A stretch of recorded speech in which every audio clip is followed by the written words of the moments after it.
Special thanks to Flower for drawing this thumbnail for this video. It's really epic, and a link to their Instagram will be in the description, and it's on the screen right now. Also, by the time I started recording a majority of this video, I was just coming off of having a cold, so if I sound weird, that's why. Alright, let's give it the actual start of the video now. So, I don't know if I've ever said it on here, but I fuck with roguelikes.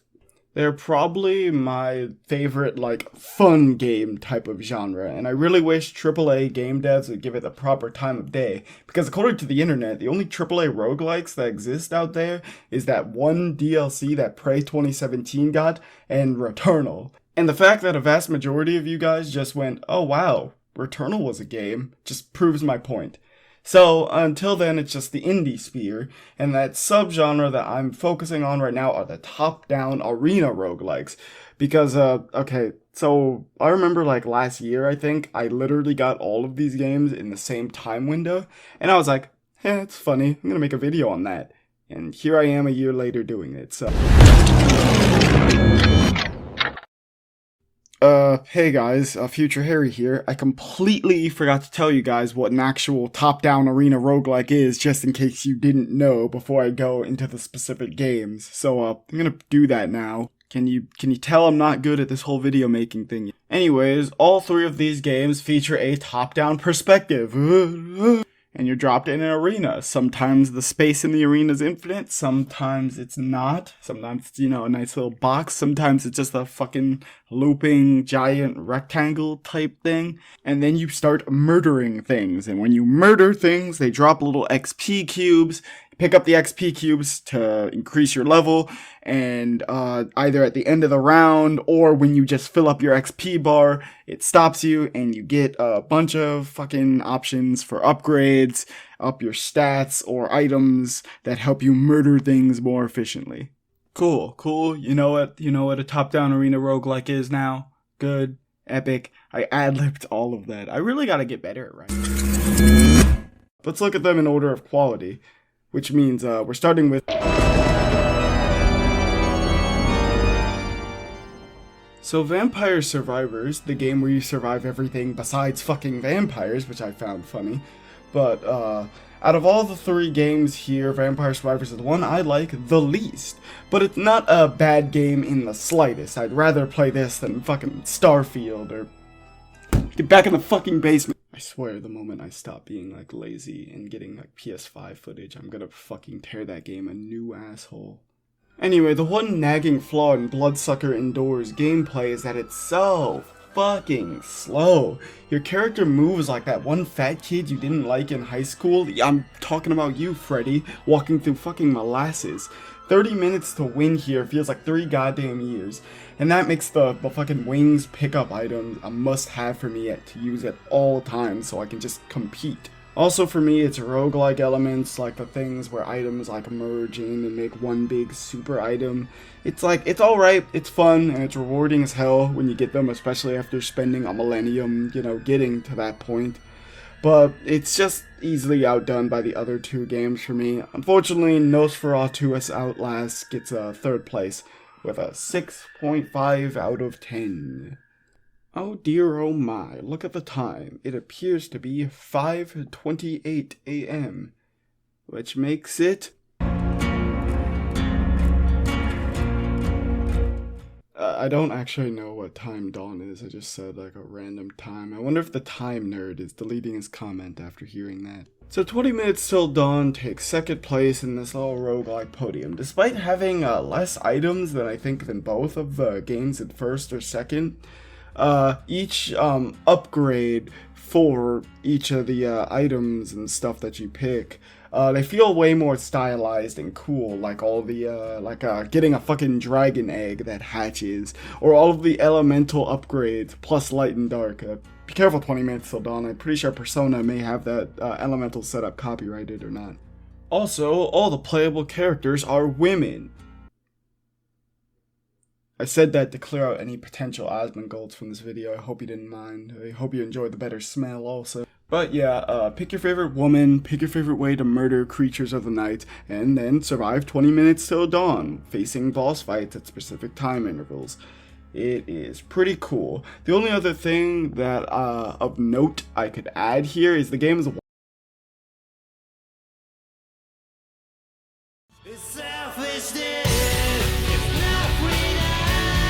one downside for me. The game looks really amazing. It sort of gives you the vibes of like a lost Game Boy Color game with only the one color, and it looks great. But then you actually have to play it, and it's really hard to distinguish the grayish green blob that you and your allies are and the grayish green blob that your enemies can be. No joke, I've lost like entire rounds of this because like everything sort of blends in due to the high level chaos of the game's simple pattern of grayish green and a little smidge of red and white and shit. So yeah, that and the aforementioned lack of general content gives this game a second and a solid 7.5 out of 10. But if you want the real top-down arena roguelike of all time, then I suggest our winner. Brotato is peak, and here's why. Something I've been saving in my back pocket for all three of these games is playstyle variety. A good rule of thumb for games like this is that the more playstyle variety there is, the better the game tends to be. Vampire Survivors is lacking, like it has a lot, but since the game is very, very slow, the snowball effect just doesn't hit the same for me when you eventually do start shredding people. 20 Minutes Till Dawn suffers from power creep, sort of, where certain survivor and weapon combos can just make the game fucking easy, so like, it's not really that the game itself is challenging, it's just that you're not using the right combination. Then there's Brotato, and I know what you're thinking. H-man, why are you showing me this Newgrounds circa 2012 ass game? What are you, a racist? Yes!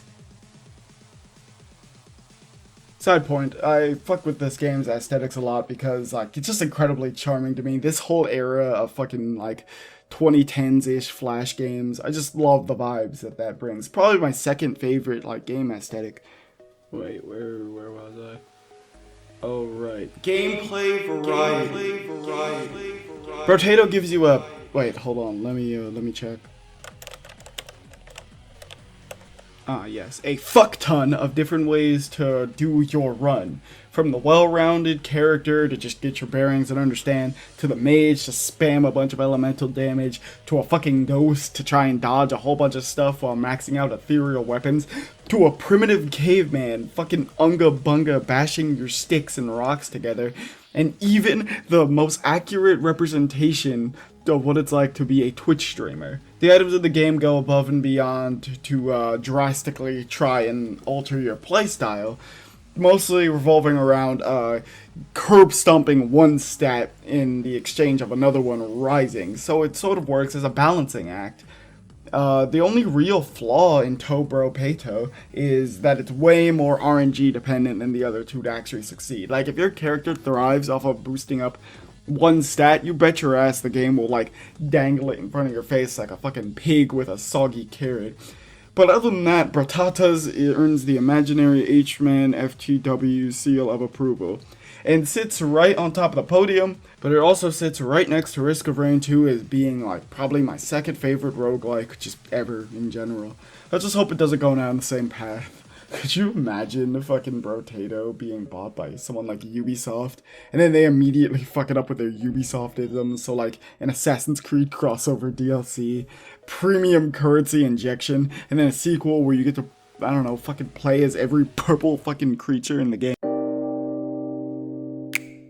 Hey, video done.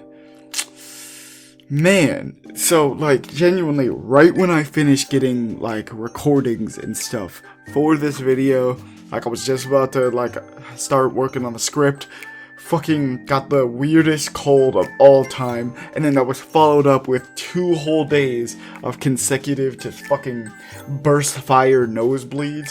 It was really bad and awful, and it hindered this whole fucking video by a week, which really sucks. But it's fine, I'm fine now, video's done. You should go follow Flower on Instagram right now.